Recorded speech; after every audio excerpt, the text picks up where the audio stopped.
1 Thessalonians 4:13 to 5:2.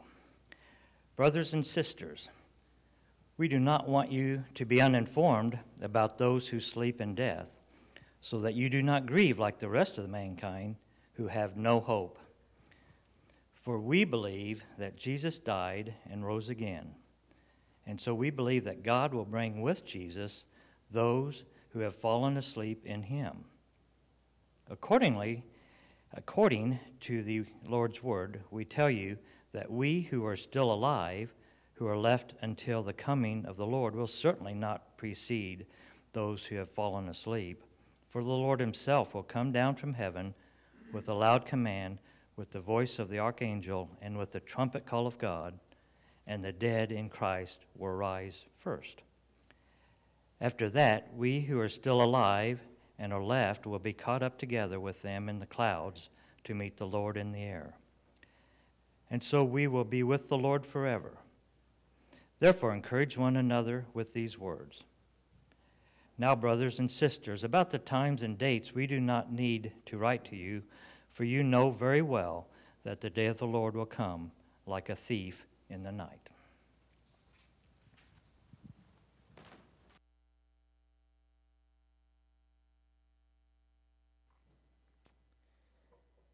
I just want to say thank you to Jeremy and Jesse again for coming and sharing part of your story. It really is such an inspiration to me, and I hope it is to you as well, how their faithfulness just continues to carry them through this. So, that's an event I hope none of us have to go through. But this event that I'm going to talk about now, maybe some of us we have had to go through that in our lives. Have you ever planned a family vacation where instead of flying, you opted to drive, even though it was a pretty long drive? And your kids were young, and so you had to build up some excitement about the trip, and so you did that over a course of a number of weeks. And the week before, you started really getting intense about the opportunity and the vacation, and you start packing, and the day before, you start putting the drinks together and the snacks for the car, and you get your bags packed and try to get the kids to go to sleep the night before. And then as parents, you're up all night trying to do everything you got to do, pay bills and take care of all the stuff that you got to do. You get a couple hours of sleep, the alarm clock goes off, and you drag the kids out of bed. You ingest as much caffeine as you possibly can and still function. You get them in the car, put them in their car seats, and your house is barely in the rearview mirror, okay? It's just barely left that view, and invariably somebody says, what?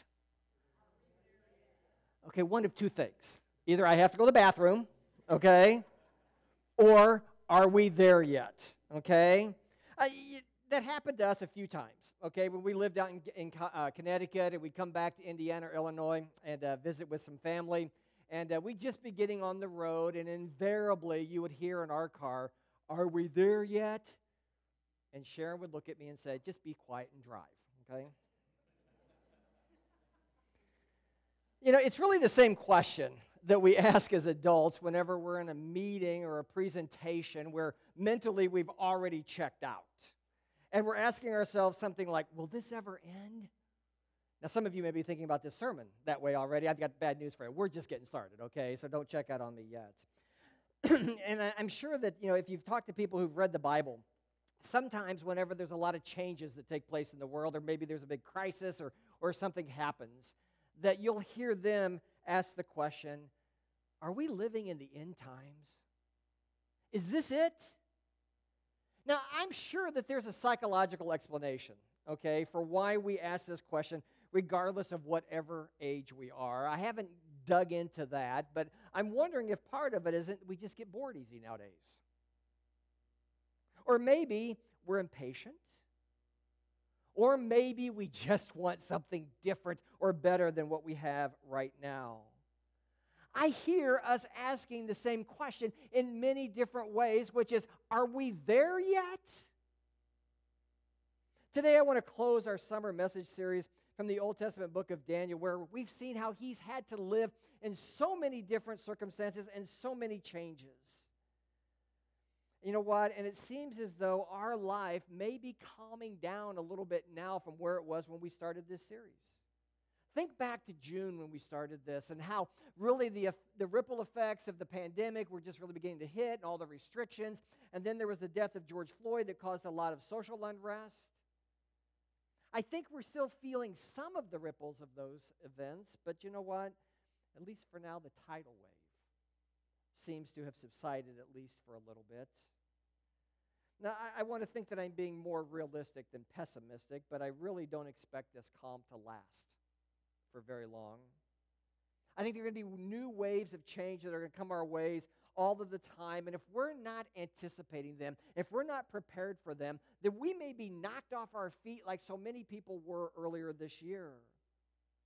But as believers, I think we can stand firm regardless of what new reality we find ourselves in. Can we just remember that our God is all-powerful and that He's always faithful? And if we just trust Him, then you know what? He's going to get us through anything that comes our way, just like He has the Maddox family. You know, like the Israelites who were forced to live in Babylon for 70 years because of their unfaithfulness, we have to keep in mind that whatever we're experiencing is not going to last forever. And as believers, we have an advantage over the rest of the world because we have something that they don't have. And what I want to do is to look at the end of Daniel today, because I see there a reminder that Daniel was given to share not only with his fellow Jews about their current situation that they were living in, but it's something that I think gives strength to us today as we live in an ever-changing world. Let's look at Daniel chapter 12 today, okay?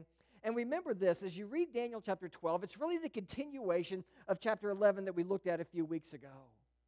And it's talking about this event, this unholy thing that's going to happen in Jerusalem, and it's going to happen to the temple, and it's going to cause the Jews to basically run to the hills and become isolated from everybody else. There's also persecution that was predicted in chapter 11. I mentioned a couple weeks ago how Antiochus IV, okay, the Greek ruler who came in and invaded Jerusalem back in 164 BC, most of those things that are talked about in chapter 11 took place then. But then Jesus, when He was here on earth, after that event, He talked about another event that would take place that would cause persecution for the believers. And then if you read the book of Revelation, you see that there's still another incident that's hanging out there on the future horizon. But what chapter 12, I think, of Daniel does is it gives us some encouragement. It really does. Regardless of what event we may be talking about. And so this morning, the encouragement, I think, can be summarized in 3 statements, okay? 3 statements of encouragement. The first one simply says this: we are living in the end times, but we're not there yet. Meaning we're not to the end. We're not to that final time when everything is going to change. You know, for those of us who've been willing to listen to God, He's always been faithful about telling us what's going to happen.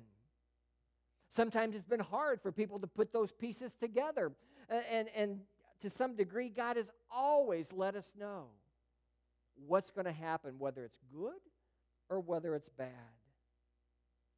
I mentioned earlier that sometimes Christians, whenever there's a war or a famine or a big disaster that happens, will ask the question, is this a sign that we're living in the end times? Most of the time when I hear people ask that question, I think they've probably at one point, maybe recently, read Matthew chapter 24. Turn there with me to Matthew chapter 24, verse 6, where Jesus is talking about what we can expect to happen near the end of all times. He says this: you will hear of wars and rumors of wars, but see to it that you are not alarmed. Such things must happen, but the end is still to come. Nation will rise against nation and kingdom against kingdom. There will be famines and earthquakes in various places. All of these are the beginning of birth pains. Here I think birth pains are referring to that time when Jesus is going to return. And there's going to be that final judgment, and everybody's eternity is then locked into place. So when people ask, are we living in the end times? What I hear them saying is, are we there yet? Are we close to being there yet? For Christians, there's probably a lot of reasons that we ask that question. Perhaps we're just tired. Tired of having to put up with everything that's going on in the world today. And you know what? That's a valid reason. But another part of me wonders if those who are saying this are asking the question, is it time that I have to get serious about my relationship with God? You see, as long as the destination is out there someplace, we know that there's space. And as we get closer, we'll then have to change our ways and our acts. But you know what? For right now, I just want to party like it's 1999. It's funny, I was going to use that phrase, and last night when Sharon and I were getting ready to bed, I turned on the TV, and there was a Prince concert back from 1999. And guess which song of his they closed with? Party like it's 1999. You know what? There's a problem. If our mindset is, you know what, I'm going to do whatever I want to do for now, and as the time gets closer and as I know the end is really near, then I'll get serious about my relationship with God. The plan, God's plan, is that we would live faithfully every day because, you know what, we don't know when Jesus is coming back. And here's the real problem if you want to party like it's 1999, is that we're living in the last days. We're living in the end times. And you know what? That has been taking place ever since Jesus ascended back into heaven. So we don't know when he's coming back. Back in the last century when I was in Bible college, okay, I had a professor who I think explained to me this whole idea of when we're living and where we've been living for over 2,000 years better than any other explanation that I've ever received. So let me share it with you this morning. He said, think of it as a timeline.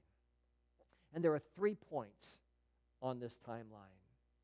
There's creation, there's the cross, and then there's the second coming. He goes, just simplify it down to that. Creation talking about when everything began except for God. The cross representing when Jesus, as God, came down to this earth, died on that cross, and then ascended back into heaven. And then think about the second coming as when Jesus is going to come back. And there's going to be that final judgment. And everything's going to be laid in stone for the rest of eternity. What he said was everything between the cross and the second coming are the end times. And that's exactly where we're living today. That makes so much sense to me because that's what the Bible teaches about how we need to be prepared each and every day because we don't know when Jesus is going to return. And the goal is to be ready and living confidently in God's grace that he provided for us during Jesus' first visit. In Daniel, if your Bible's like mine, the title that it gives for chapter 12 simply reads, The End Times. And it begins by clarifying an event that was talked about in chapter 11 with an end that culminates all of these events for the Jews. So turn with me to Daniel chapter 12, verse 1. This. When all of this stuff is going on in the life of the Jews, at that time Michael, the great prince who protects your people, will arise. Remember, we've heard from Michael before in the book of Daniel. He's that angel that comes kind of to the rescue. There will be a time of distress such as that has happened from the beginning of nations until then. But at that time, your people, everyone whose name is found written in the book, will be delivered. 3 key words you need to underline or highlight in your Bible somehow. After chapter 11 talks about what most believe was Antiochus IV coming in and doing what he was going to do to Jerusalem and the temple, it was made clear to Daniel that, you know what, those events weren't going to last forever. There was going to be a period of time that the Jews would be living in that end time period before they were done. They just weren't there yet, Daniel is telling them. For us, if we're indeed living in the last days, then, Jesus' second coming we probably need some encouragement so that we could remain faithful to him as well. But unlike Daniel, who was given a time period of 70 years, we're not told how long it's going to be before Jesus returns. It might be today. It might be another 1,000 years from now. So there's a second word of encouragement that I think Daniel gives to us that we can hold on to as well, and it simply says this. You know what? During this time, some of us are going to die, but we'll come back better than we were before. I asked for Kevin to read that passage out of 1 Thessalonians chapter 4 before the message because you know what? That's the Apostle Paul's version of what Daniel shares with us in chapter 12, verse 2 and 3. Look at those words. It says, multitudes who sleep in the dust of the earth will awake. Some to everlasting life, others to shame and everlasting contempt. Those who are wise will shine like the brightness of the heavens, and those who lead many to righteousness like the stars forever and ever. Remember back in the New Testament when Paul was writing, there was a big concern amongst a lot of people about the people who had died. Because they were afraid that those people who had died were going to miss out on Christ's second coming, and Paul's basically saying, that's okay, they'll be fine. Paul assures them that they have nothing to worry about because they themselves are going to be resurrected just like Jesus was, and they were going to be very much a part of that glorious event. But now keep in mind, when Daniel wrote this, it was a couple of 100 years before Jesus came to this earth, or hundreds of years before Jesus came to earth. And we know that Jesus died a physical death. We know that he resurrected from that dead back into a physical body. What did they think back in Daniel's day? Well, you know what? The resurrection was a concept. They did understand that there was life after death, but for most of them, it wasn't a physical resurrection. Daniel made the point that the faithful will come back and they're going to be better than before. In fact, they're going to shine like stars. Does that sound familiar to anybody who's read Philippians lately? Because Paul talks in Philippians 2 about how those who live faithfully even now will shine like stars. You know what? I think those who are living a righteous and faithful life should not fear death. As followers of God, as followers of Jesus Christ, what's the worst thing that happens when we die? We miss out on some earthly events, right? And other people will be sad, hopefully, and those types of things. But for the most part, when we die, all that's going to happen is we're going to miss out on some more stuff here on earth.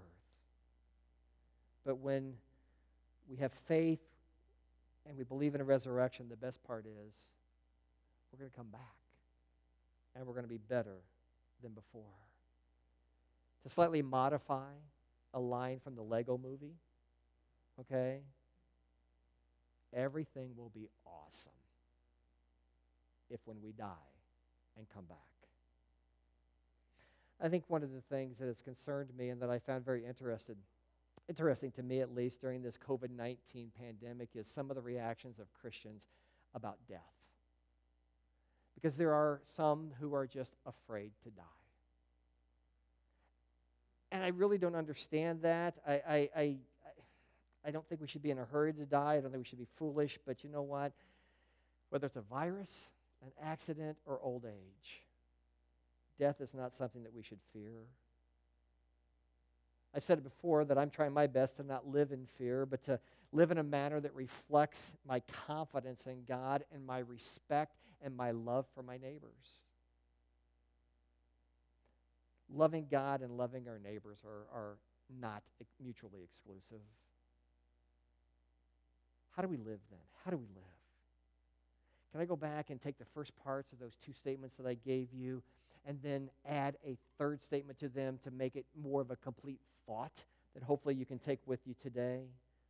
The first two statements would say this: we're living in the end times, and some of us are going to die. So, in the meantime, we're to faithfully go our way until we die or Jesus returns. After the angel described to Daniel what was going to happen, he had a little trouble connecting the dots and making the application. So he asked a question in Daniel chapter 12, verse 8. He said, I heard, but I didn't understand. So I asked, my Lord, what will the outcome of this be? He replied, go your way, Daniel, because the words are closed up and sealed until the time of the end. That phrase, the words are sealed, does that sound similar or familiar to what we read in the book of Revelation? Where John was given a message, he wrote it down, and he sealed it to be unsealed the day that Jesus returns, or as he prepares to return. It's the same idea. Daniel had done what God asked him to do. He'd been faithful. He wrote it down, and now those words were sealed. If you look at the last verse of Daniel, verse 13, it captures that same idea, but it expands it to all of us. And I think this is the encouragement of the book. As for you, let's apply that to all of us. As for us, go your way till the end. You will rest, and then at the end of days you will rise to receive your allotted inheritance. I don't know about you, but I love that phrase, go your way. What does that mean? He didn't give Daniel copious details about what it meant for Daniel to go his way, so that tells me that Daniel was probably living already the way that God wanted him to live. And what we've seen in the book of Daniel is how faithful and how much Daniel trusted God. So for Daniel to go his way meant that he would just continue living his life no matter what changes came his way, being faithful in everything he did. I can't help but think that if there was something that God wanted Daniel to change, he would have had the angel tell him. But basically he's saying, Daniel, you're on the right track. Stay the course. Go your way. It was January the 15th, 2015, when I stood on the stage at Hope Church and probably led one of the most difficult celebration of life services that I've ever led in my 35 years of ministry. It was for a young 49-year-old mother of 3 young boys and the wife of a very dear friend of mine. She had lost her nearly 2-year battle with colon cancer.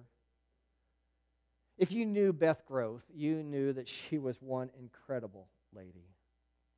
She helped her husband, Patrick, start a business and run it day to day. She homeschooled her 3 young kids. She was at Bible study whenever there was a women's Bible study or any other Bible study. She was at prayer meetings. She was a woman of faith. And so about 2 years earlier, when they got the news that she was diagnosed with stage 4 colon cancer, it rocked everyone's world. And I can't tell you how many times I had conversations with them, both Patrick and Beth, about how you doing? How you processing all of this? And they would say, Dave, Beth would say, I don't want to die. I want to take care of my 3 little boys. I want to be a wife to my husband. But you know what? God's going to be glorified in whatever happens. 2 days before she died, I was in the hospital with she and Patrick, and I said, how you doing? She goes, Dave, I don't want to die. But you know what? I'm going to live. And may God be glorified. So I stood on that stage that day, and person after person joined me and talked about her faith and how her commitment never wavered and how we all knew that she was going to live again. It became very clear to me God was being glorified. You see, for Beth, she's resting.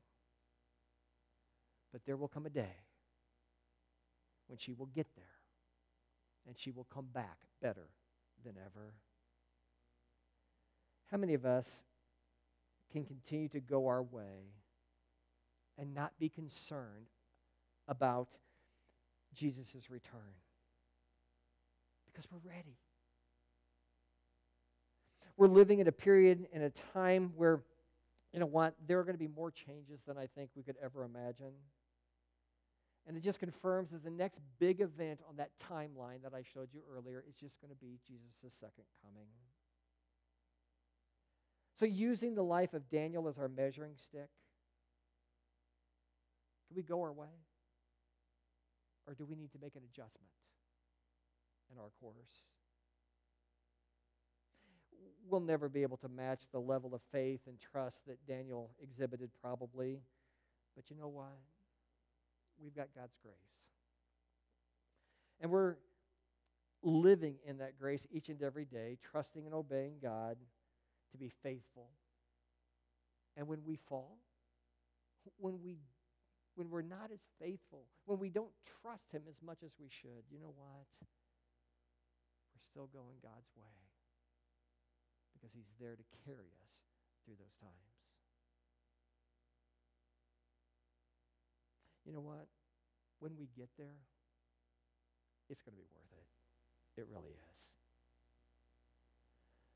Are we there yet?